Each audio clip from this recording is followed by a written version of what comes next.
Huwag kayong magtsismisan tungkol sa inyong kapwa. Huwag kayong magsasalita o gagawa ng anumang makasisira sa inyong kapwa. Ako ang Panginoon.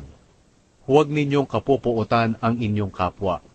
Paalalahanan ninyo siya kung siya'y nagkasala, para kayo'y walang panagutan. Huwag kayong gumanti ng masama o magtatanim ng galit sa inyong kapwa, kundi mahalin ninyo siya gaya ng inyong sarili. Ako ang Panginoon. Sundin ninyo ang aking mga utos.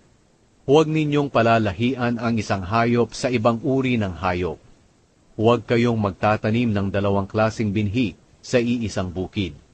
Huwag kayong magsusuot ng damit na yari sa dalawang klaseng tela. Kung ang isang lalaki ay sumiping sa isang aliping babae na nakatakdang ikasal sa ibang lalaki, pero hindi pa natutubos o napapalaya ang babae, dapat silang parusahan.